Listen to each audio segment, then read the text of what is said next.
therefore, is also to make factual statements. Factual statements.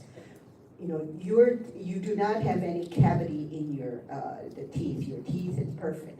But if you send like a patient who walks into your dentist office and you don't get any,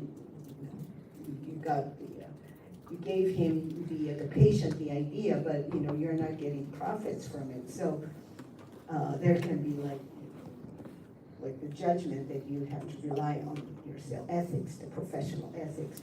So I will just give you an example of the Japanese concept of takumashi, which is like a coherent and complex form of socially established cooperative conduct. A person would have to be sort of ready for this kind of cooperative conduct, interested in the achievement of inner values or goodness. And number 3, the standard of excellence, and this is called resilience. Resilience, it means like alternative choices to solve any problems. If we are all in a kind of context where we would have to make a decision, but the textbooks do not tell us what to do, how to make like a good decision, and it'll be your moral autonomy that would have to sort of serve as a basis for resilience. So activity that follows the rules advanced by the practitioners engaged in it. So there are 3 dimensions. Number 1 is the first dimension is human action, the second is society, and the third one is tradition. So this is like the value of moral reasoning: human action, society, and tradition. Social practice is not fundamentally a theory or a consequence thereof, but rather a complex and coherent social human activity or behavior. So action is a concept that includes knowledge, understanding, belief, emotions, attitudes, inclinations, purpose, and wills. So it is a highly integrative reality. To get into the ethics means that you really have to have all this integrative reality into your thinking so that can be reflected in your good decision-making process. So the value sought by social reality is the value acquired by engaging in such social practice, the internal value of social reality. These values are experienced every day in that they are values embedded in engaged social activities. So how can we sort of work on the resilience at the meta level? Resilience is a kind of problem-solving skill or risk management at the meta level.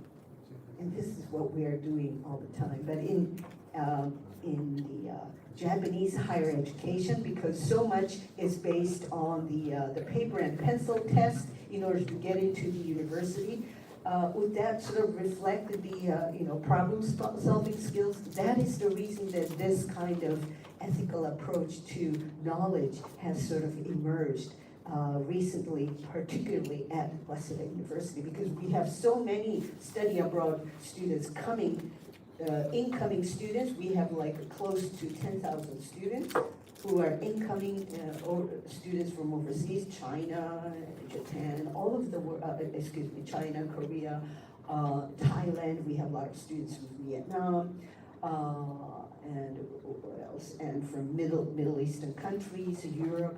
So we have like an 800 MOU, the Mutual Understanding Agreement, with 800 institutions all over the world, and we have like we also have the subsidiary, it's called the Waseda University System, which would help students to prepare for the visas and so forth. So it's like a huge kind of a big company, although it is a higher educational institution. But so in that kind of context, as a leading private university in Japan, how can we really teach or create a curriculum that is really based on the concept of resilience? So the concept to help to shape mental infrastructures, basic attitudes, and the patterns of experience needed to seek solutions with the right perspective. So this is, and there is another concept of flexibility. I think you and I think, we are all human beings. If you see something different from what you are sort of used to, you'll sort of frown upon, why are you dressed like that? In my culture, you're not supposed to wear a tattoo. In Japanese, if you have like a tattoo in some parts of onsen, I don't know whether you would have a chance to visit onsen, but if you have like a tattoo on your body, some onsen, this spring, onsen. Hot spring. Yeah, hot spring. Do they still have that kind of policy? Yeah, so if you have like a tattoo, you cannot get inside. You're not allowed to go to the, yeah. Still. So, many parts of the Japan, you cannot. Still. But, if you, nowadays, almost, there are so many people who wear tattoos. I mean, that's a part of their, nothing wrong with, but the tradition, in the Japanese tradition, only the prisoners were identified through, tattoo. I think in China was also like that. So I think that is kind of tradition. So if you see a person with a tattoo, you have this kind of preconceived notion. That is not shinayaka, that's not flexibility, but it's not easy. It's not really easy to step in the shoe of another. We are so used to our own selves, our own, So there comes, what does it mean by common sense? Isn't it commonsensical that you're not supposed to wear a tattoo? Isn't it commonsensical that you have to greet your professor with properly using the honorific marker? Some like students who come from the, in the language context where you do not have this honorific markers or honorific polite ending in Japanese, you cannot say like, when did you have breakfast? I can say, when did you have breakfast to a 5-year-old boy, to a president, the former President Obama, you can say the same thing, but in Japanese, you have to have this specific polite ending. So if you drop the polite ending, it becomes blunt. But there are professors, how can you dare, not understanding what kind of language background the person comes from. The student was learning Japanese very assiduously, but from a professor who has never experienced so it's like it's like lots of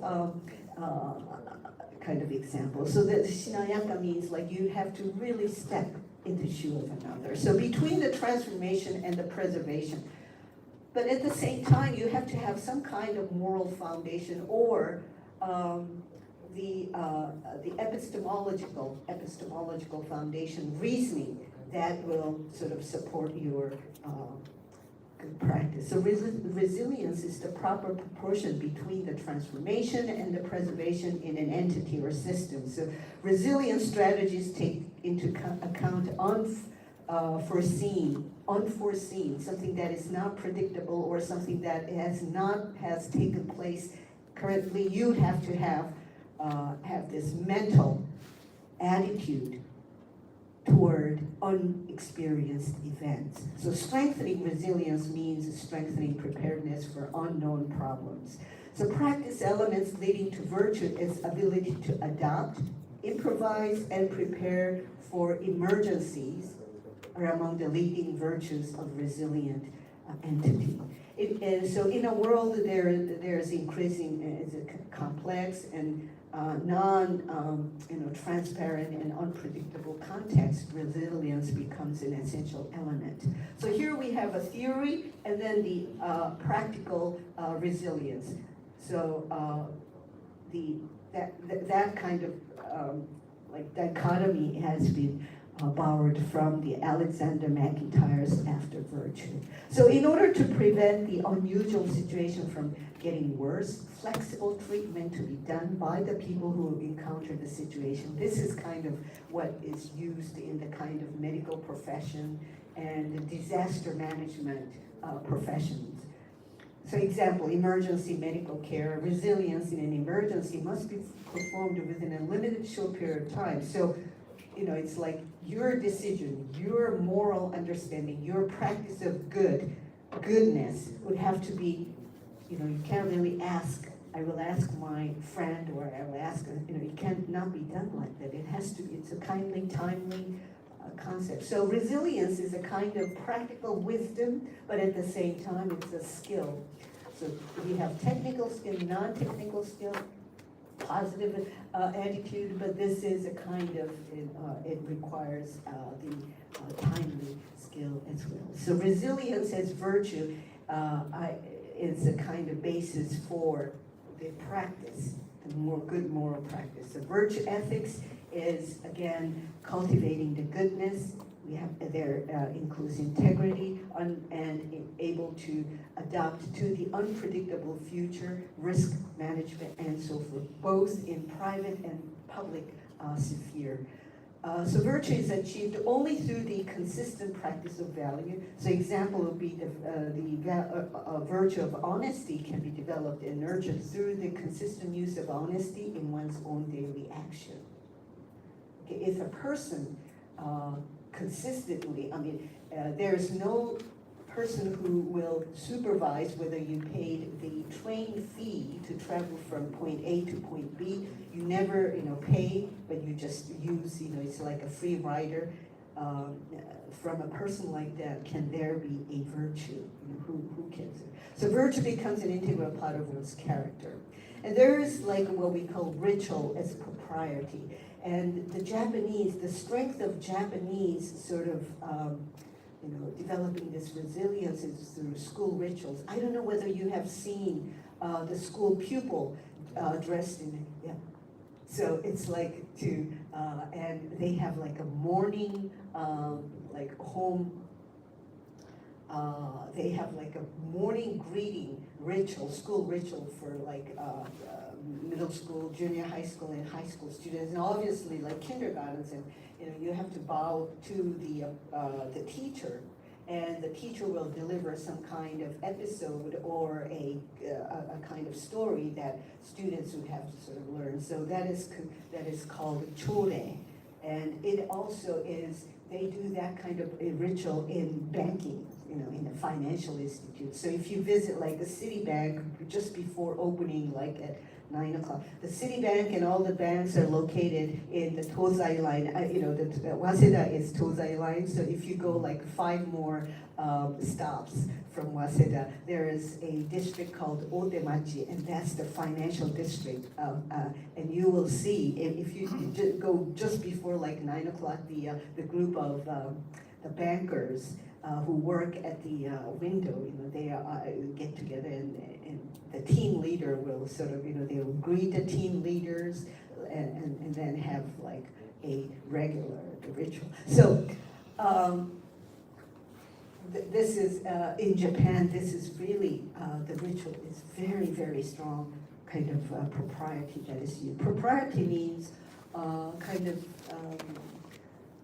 what is a good trend? I think it can be like, it comes from the kind of religious context, piety and propriety. How can a person say that I am virtuous? You have to show an action, so that is propriety. So how can I prove that I am a good Christian? Because I go to church on every Sunday. That kind of action, is considered as a kind of propriety. Okay, so what I wanted to share was that this is a kind of abstract of this. I have prepared like a kind of abstract for this conference, that if you take a look at the model rules of professional conduct, which is used for legal professionals in the United States, this is to guide all these kind of the theory and the practical propriety aspect of how to become a good legal professional. So ethics in moral reasoning is based on good and bad, but the legal reasoning, there is like a virtue that has to be that has to sort of encompass both moral reasoning and the legal reasoning. The moral reasoning is good and bad. The legal reasoning means legal or illegal. So a person can be a good person, but he may be doing something illegal, such as, he may be doing, such as, what would be a perfect example? okay, something like this. You run a red light, and then you got caught by a police officer, and you say to the police officer, "Officer, I have been a teacher at one of the prestigious private college for a long time. I just missed to take my medication. That is the reason that I wasn't able to see the red light. I know that I have done something illegal, but I'm a good person. I have not violated the rule because I'm a good person. It's just the incidents that I forgot to take my medication, which made me to temporarily make a wrong decision." Okay, that is a kind of, it's not, legal reasoning doesn't work. Moral reasoning, good and bad. And most of the, if you consider like customary law means like law based on the tradition and custom.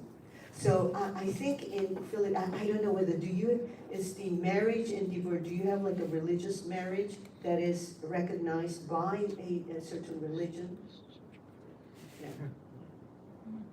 So I think there's a kind of conflict. You are married under the religious sort of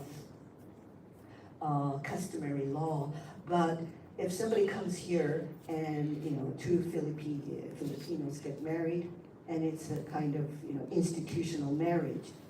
So but if you go back to your country, that may not be sort of recognized. I don't know. That kind of the legal reasoning has to do with the rule of law. The rule of law is a kind of straight constitution, fundamental rights. But the customary law is the law that evolved from the tradition. So here, what I wanted to emphasize is that the virtue ethics in the legal reasoning context would have to be more than the resilience or flexibility. It has to be really a kind of, it has to be practiced under the written sort of law regulations. So that is the model rules for professional conduct.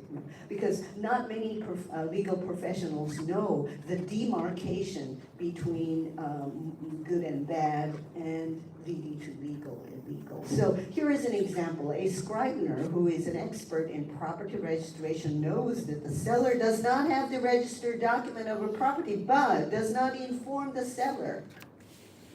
So the Scrivener's Act may not be illegal.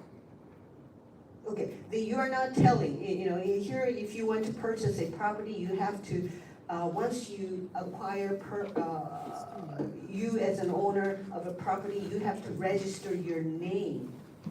But sometimes the Scrivener will not tell you, and he knows that.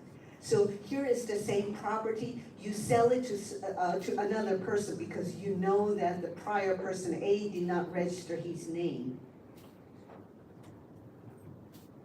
That is not good. So in that kind of context, what will you do? So the model rules of professional conduct is heavily used in many kind of detailed situations because people just do not know. So here, the Scrivener's Act may not be illegal, yet he or she would have to have more responsibility to let both the seller and the buyer to be informed about the potential risk related to the unregistered property against a third party. So although the Scrivener may not be liable for not informing possible consequences, you have what they call duty of due care. So how can you develop a duty of due care in there are many sectors in professional context.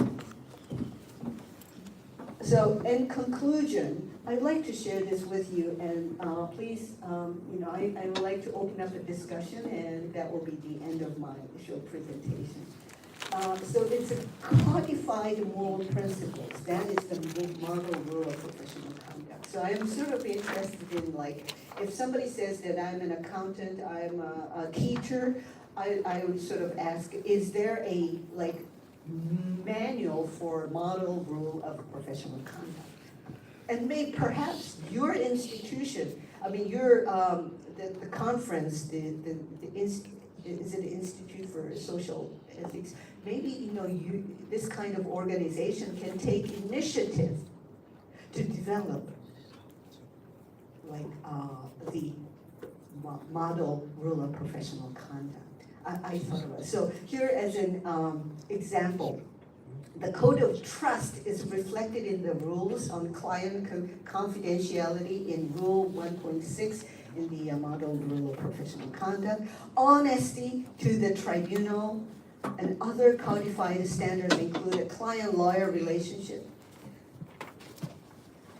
You cannot have like a romantic relationship between client and lawyer. I mean, both can be a good people, I am very honest, but you cannot be in a romantic relationship once the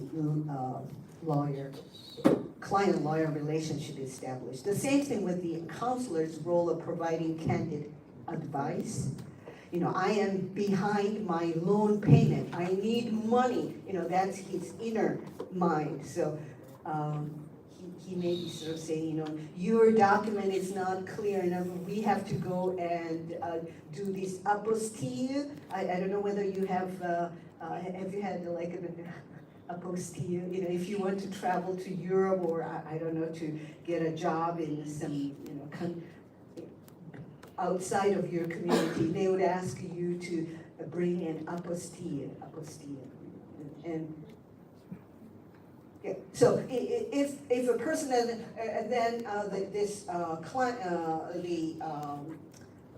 the counselor would say, you need that, and I know somebody who does that, but you have to pay like 500,000 yen, which is, sometimes it can be done like with no cost, but you say that. But the client did not bring the what is needed as a kind of necessary document, so that it's not good.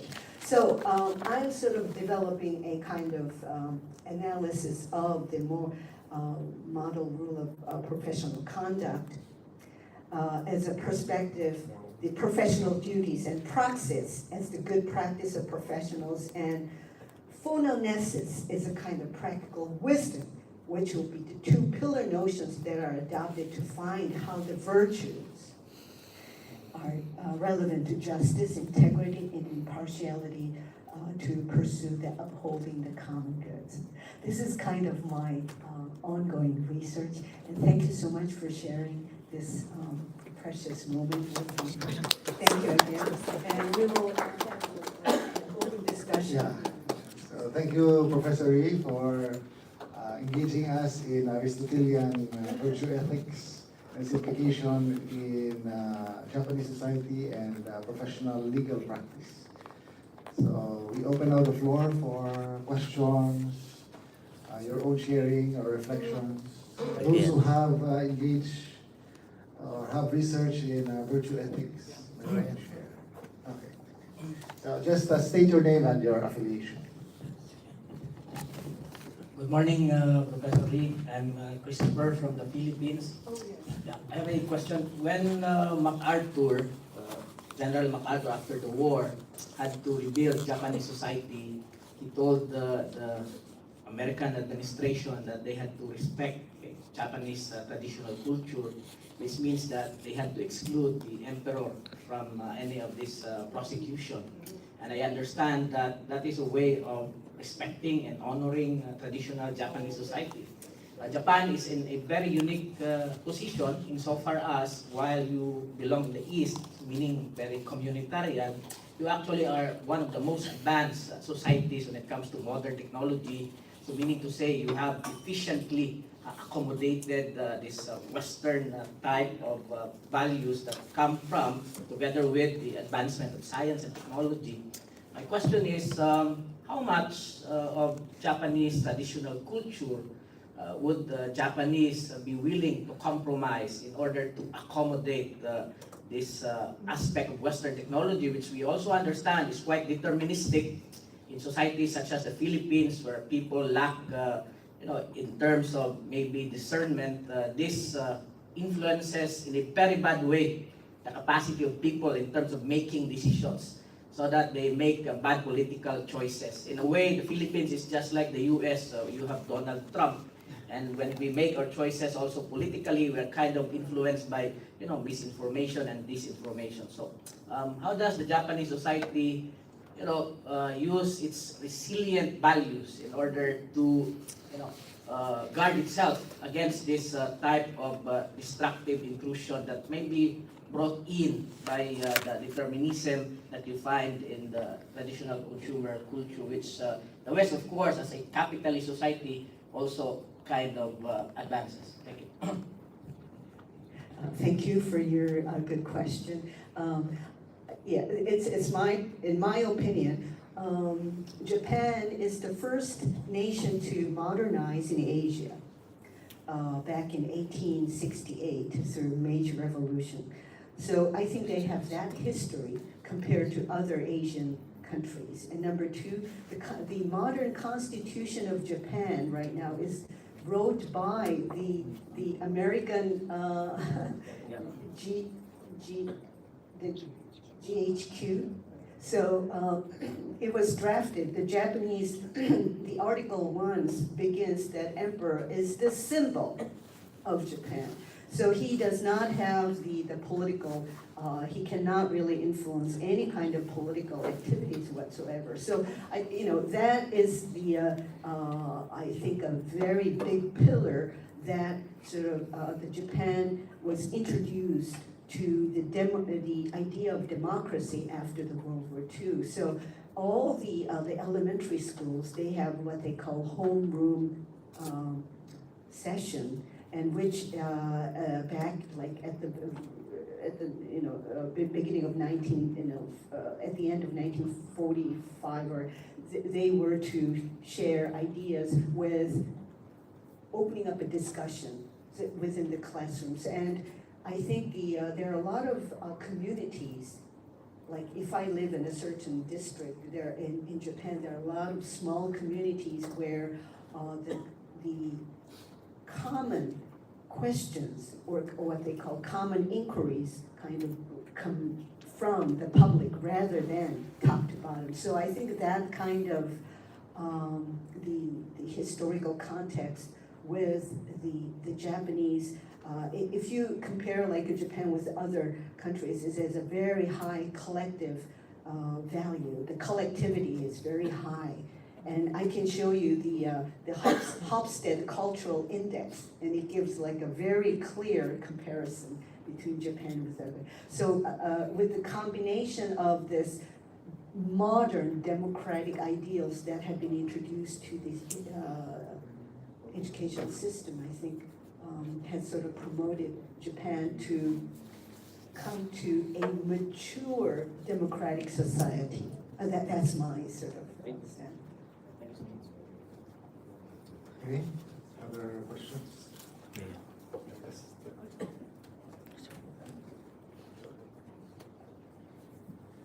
Good morning, Professor. It's a privilege to hear your lecture. I am Professor Martin Esteves from De La Salle University. Oh, yes. I think we have, do we have MOU with? Yes, we do have. I think we regularly send our students to your university. That is correct. Yeah. My question is centered, the first line of your studies. I'm really caught with this line. This study analyzes the model rule of professional conduct from a perspective which goes beyond the emphasis on professionals' duties. If I may, I would like to provide the context of my question, which centers on that line. I have a friend, a doctor and a lawyer, and usually when my doctor friend would mention this line of joke, my lawyer friend would feel offended. And if I may be excused with this joke, it says, what is the similarity between sperm cells and lawyers? And my lawyer friend said, then what? My doctor friend said, well, out of millions, only one has a chance to become a person. I see. And somehow he took offense with the joke. Now, the point is, recently, in the Philippines, there's a big issue in social media wherein allegedly a doctor charges a poor guy with a huge amount of money just to perform a simple operation. Went out in media and all. And this doctor was subjected to a criticism, social media criticism. I think the criticism is coming from the Hippocratic Oath. As a professional doctor, you have to perform a job. You have to treat the patient, whether the patient can pay or is not able to pay. In relation to that, we also have this political issue in the Philippines, wherein the former president Duterte is now in ICC, and his lawyer Kaufman, I think is at least the Filipino perspective will have a hard time defending the case of the former president who was alleged to be committing injustice to humanity, mass murder, etc. Now, my question is, how do you now identify this model rule of professional conduct in such cases like this one? What is the right amount of, let's say, medical practice? Coherent with, what you call duty of a doctor. Vis-a-vis, when does a lawyer draws the line between defending one that is obviously a criminal from his duty about upholding truth? So in both cases, I think this model rule of professional conduct is very important. So I hear your comment on that. Thank you, Madam. Thank you, Professor. That's a very fantastic sort of question, which is, I think it's still ongoing. But the one thing that I wanted to sort of share with everybody is that I think all the professional society is really closed, and this is called, it comes from system theory by the Nicholas Lerman, where they create all these subsystems, and it's called subcoupling. So here you are, say, medical doctor, you have to go to the medical school, which is very highly selective, and you pass the licensing, like board examination. So it is supported by all the subcouplings, and it is called autopoiesis. It feeds to each other, it sort of functions, and it's like subcouplings. This is, and there is autopoiesis. Autopoiesis is a kind of the word that means like everything is self-referential. So it is hard for a medical doctor to see him from another perspective, a third person's perspective. So being used to this kind of, he goes to the conference where all the fellow medical doctors will share information. So it is kind of closed the system that it may not be able to communicate with the ones or from the clients. So I think that is kind of how we can sort of analyze it. It's self-referential, so you do not know what is what right and good that you have to do, which goes beyond the duty of due care. And in the first, the example that you brought in, according to the model or MPRE, MPRC, it is, you cannot really do that. Overcharge is like illegal. And the board will take the license, or they will sanction his activities. So it will be used as a kind of powerful tool. And what is kind of dangerous about the system theory is that it is very, very adapted to the society, that you cannot really resist. I'd like to sue him, but he will be all protected by all the subsystem that is within the society. And so there is what they call high register. They communicate with the high register, meaning like they use the language that is not used in a daily context. So, doctor, I'd like to see my chart. And then he explains in all the scientific terminology. You have no idea what is it. So, and low register means, you can say, we had an accident, there was a car but the high register means the vehicle, because the res ipsa loquitur is a Latin term of, it speaketh for itself, the accident was. So you communicate with the two different level of discourse, professionals, and they're reinforced, so it's really, it's a kind of it. From this kind of association would have to sort of challenge. I think it would be ideal if you can develop like a booklet or work on the lobby with one of the political parties which will support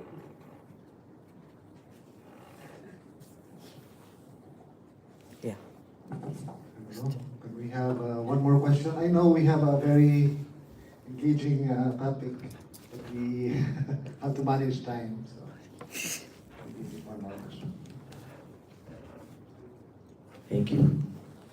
Thank you very much for that very informative discussion. Dean Machiri.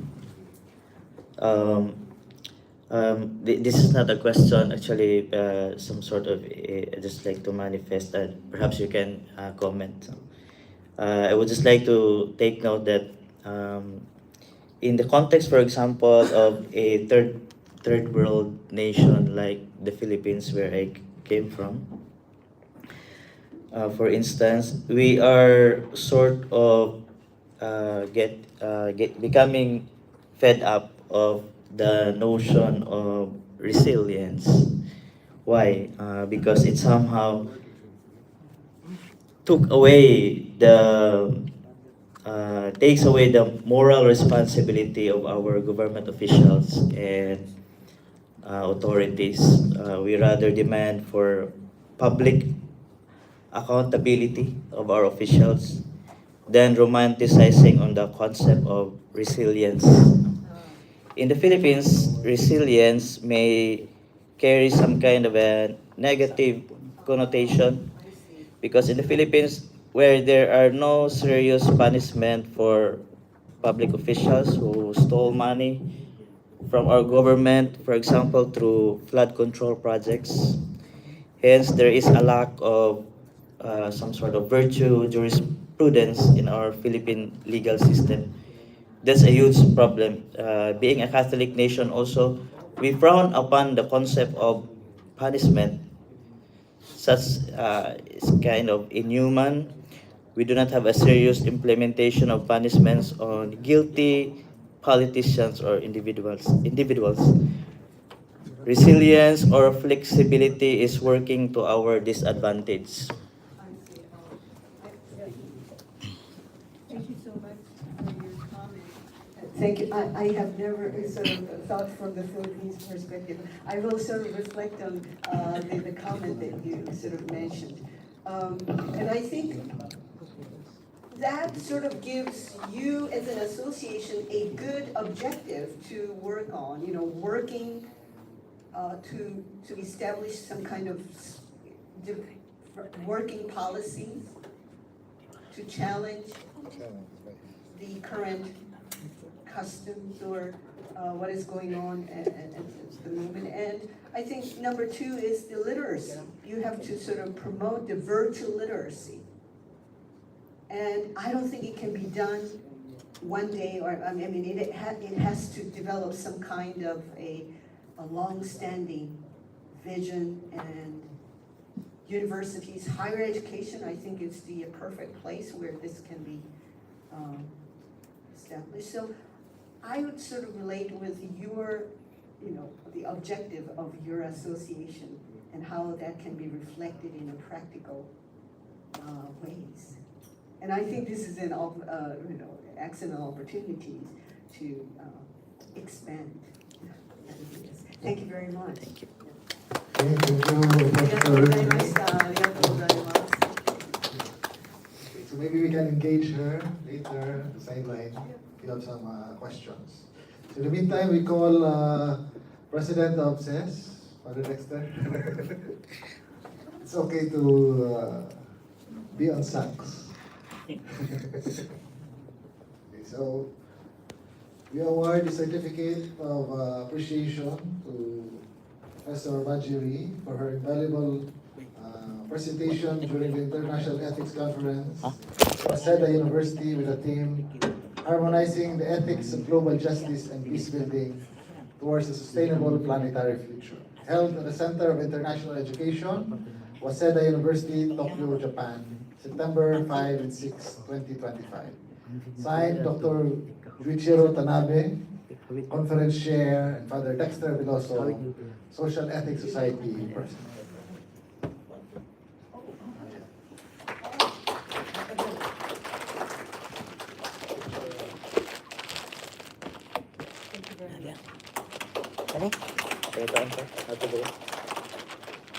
So now we move to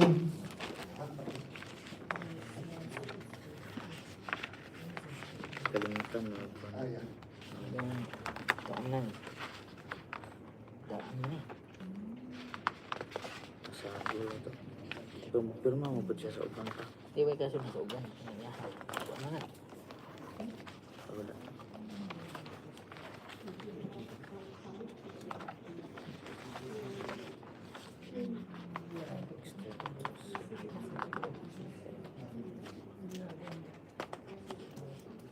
Puro bulak pa yata siya mga 20 deh. Ganit. Dapat sa lang. Ya.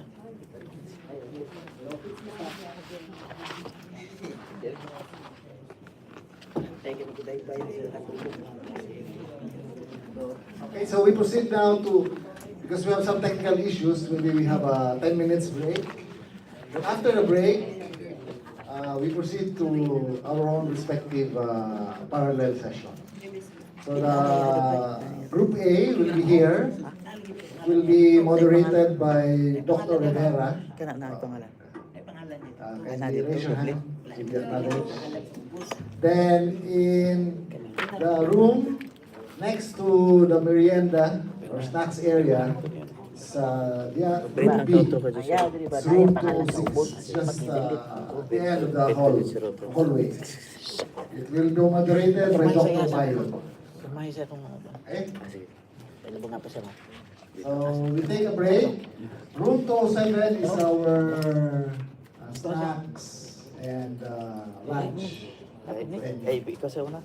Pwede mo siya sa uban. Okay? Duha lang Proceed niya. for Duha mo. 10 minutes break. Then we proceed to our own parallel. Hindi man kay Padre Dixer. Sige, wala ko magunta siya. Ay, ngayon ko na-remember yung pa. Hindi ko na ba? Sa ano ba? Sa Nechubing. Sa Nechubing? Nandun. Nag-atong sa Ateneo last year. Ay, tama kayo nung doon ko. Sa Davao.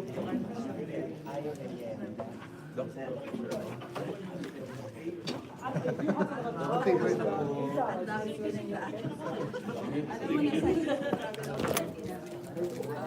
Just 1.5 hours.